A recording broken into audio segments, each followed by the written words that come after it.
automated human agenda.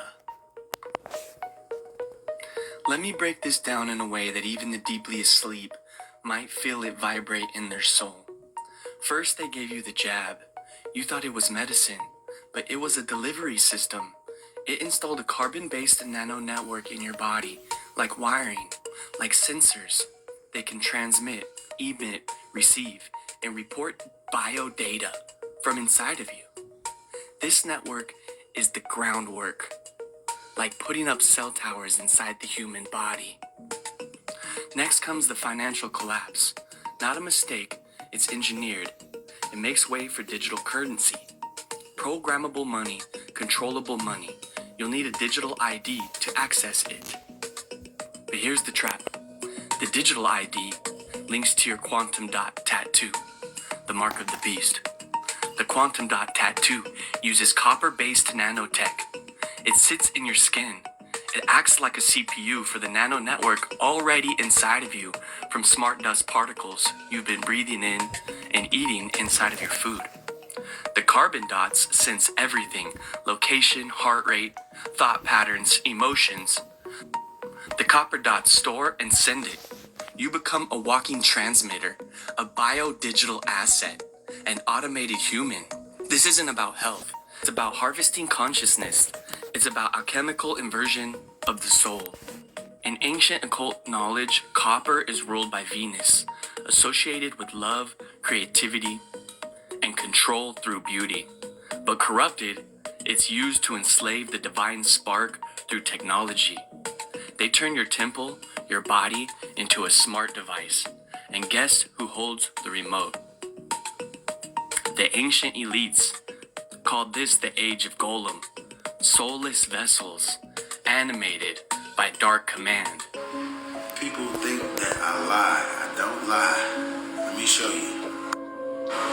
Now, as you pay attention, this is certain videos that I be showing you in different houses, all of that. Look at that little bitty flashing camera right there, bro. It's a nanobug, bro. The camera built in it that spies on everything and everywhere, in every place that we go. It's crazy, man. You wouldn't know until you know. Peace to the guys, Reflection. Your genetics are being controlled through nanotechnology. Nanotechnology is a branch of science and a genetic engineering tool devoted to manipulating atoms and molecules on a nanoscale level. But you might be asking, why is this important? The reason being is because, like Chief teaches us, on a microscopic level, the 50 trillions of cells that make up our bodies essentially consist and are made up of molecules and atoms. See, look, Reflection, science uses nanotechnology like CRISPR to modify genetic structures of the food that's on the shelves in the grocery store. They do this so that they can last longer in the store. You see the ordinary tomato? It got rotten fast. Fruit or vegetables shouldn't be lasting 2 months in the grocery store. Look at this one right here, the Flavor Saver tomato or tomato. This one right here has been used with CRISPR. The genes has been edited in this fruit so it lasts longer on the shelf. Now, the problem with the method that science is using today, Reflection, is that when you alter the DNA of the food that we intake, you actually change the molecular composition of it, causing it to no longer be organic, but actually a synthesized version of what it once was. So like Chief teaches us, when it comes to human beings intaking GMO foods or GMO beverages, what you are actually doing is altering the DNA or the mind of the being. And like the Most High Chief Babaji teaches us, DNA is the molecular blueprint for all living things, or the mind of God. And you are God. Once the DNA or your mind receives inorganic information for what you put inside your body, you alter your genetic makeup or your God body genes. You become one with that misinformation, inevitably leading to your mind or your thoughts being altered and your behavior not being the same no more. And we know that you are what you eat. And scientists like Dr. Bruce Lipton reminds us that modified microRNAs received through GMO foods doesn't get digested to be released through fecal matter. Those microRNAs or nanotechnology is actually indestructible. You can't freeze it out of food, you can't boil it out of food, or you can't cook it out of food. That genetic material is actually picked up by your gut and translated into your bloodstream and alters every piece of DNA inside every cell in your body.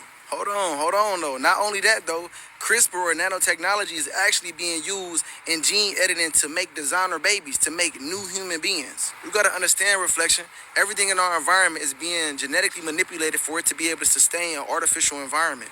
Pay attention, God. We at genetic warfare right now. It's a project first dreamed up by the military to get information from the battlefield. They call it smart dust, and the new technology may soon make it possible to keep track of anything, anywhere, including you.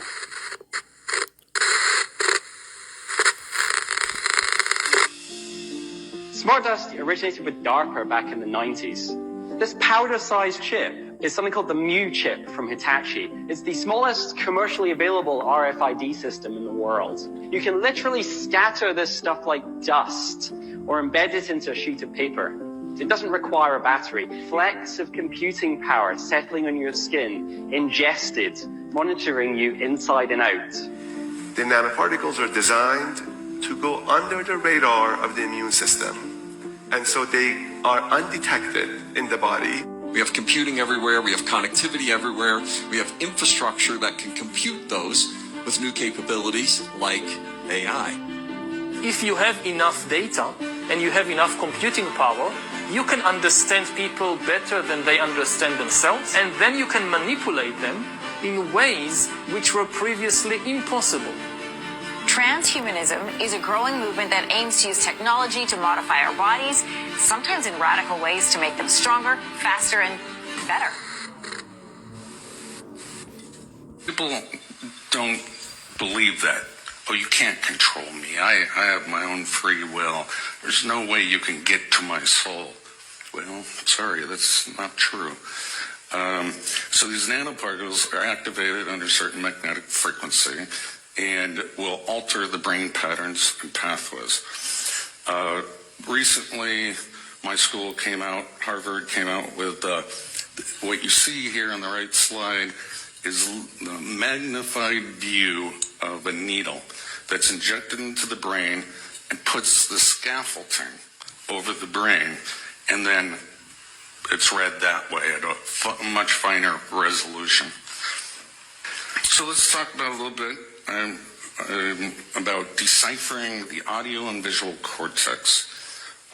So researchers at the University of California, Berkeley have invented a brain decoder device that's able to work out what you're thinking based on neural activity inside of the brain. Now, they use mostly what's called functional MRIs. But you could use any of these technologies I talked about. If you're reading text in a newspaper or book, you hear a voice in your own head. Usually, most people are reading kind of aloud in their own head. Well, they can read that, decipher the words that you were thinking to yourself. So there's another one, University of LA, maybe Stanford University. They are decoding visual images. So they train the person under a functional MRI, that's the standard technique, to look at images, and then they record them, and then they ask the person to imagine the object. It can also just be imaginary. And the computer will decipher the brain code, and so you're looking at a hammer, you're looking at a saw, that's a house, that's a cat. So the technology in the civilian sector is coming along quite quickly. Somebody apparently from NASA leaked this as something they were working on. And telepathy, electronic two-way communications. Well, we have that now. And that's very scary if you never experienced it. Making humanity think an alien invasion is about to occur at every major city. Well, we have holograms in the sky. I described that technology. And, they talked about other things that might make this come about. But all I am saying is beware. So I just walked in here in the superstore here in Edmonton, and the Lucifer race identification system has now begun. Blue lights right when you do your thing here, but as soon as you get out, look, see, it has begun. There's a real theory in system psychology and military psyops that suggests not everyone you meet is fully online, meaning they're biologically alive, but operating without conscious awareness most of the time. Think autopilot behavior, scripted responses, predictable loops of speech or emotion. One DARPA contractor even said the human nervous system runs in loops. You only need to intercept one variable to reroute the entire program. In 2019, a military contractor said something strange. He claimed most people are already NPCs. You just haven't realized how easy they are to simulate. Cognitive scientists at MIT discovered that 95% of your decision making happens subconsciously, without any awareness in real time. In crowds, this behavior sinks. Patterns emerge, conversations repeat. And you want to know what the military calls it? Behavioral entertainment. Advertisers call it user modeling. And in certain advanced AI simulations, you only need 3 behavioral loops to mimic a realistic human. I don't know why this makes me wonder about the Appalachian Mountains when people are always claiming to hear mimics. What are these entities? So if most people are operating subconsciously and their behaviors are easy to simulate, how would you even know if you were surrounded by real people or just really good replicas? A voice only you can hear, DARPA's sonic projector. So they would pinpoint it to one target. Hey, you. Ma'am, please wake up. Wake up. No sleeping in the library. Most people of his age don't know much about sound. The whole idea of his sound spotlight system is to make sure that only one person can hear him, even though they're 20 meters away. Hey, you there. You on the laptop. Look at her. She's like, what? Illegal files to the library network? I hope not. Hey, you there, studying. Liz, can you hear me? Look at these girls. I think these girls are like, what? Hey, you. Looking at CDs. He's like, shit, I got caught. Taking the mickey out of innocent readers might seem a bit childish, but there's a reason why Dr. Pompey comes here to test his kit.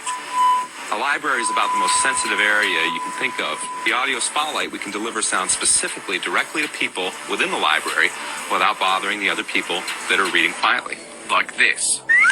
First, your voice is transformed into high-frequency ultrasound. Sound so high, no one can hear it. Ultrasound is highly directional, so, like a torch, it can be pointed at someone standing a long way away. Although they cannot hear the ultrasound, it causes secondary vibrations in the air around them, and it's that sound the person hears. So if you imagine you're in a room and I shine a flashlight at you, it's very bright for you, but it's very dark for everybody else. Much the same way, the audio spotlight creates a very narrow beam of sound. You can shine at a listener. They hear it very clearly, and it doesn't create noise that might bother other people in the same space.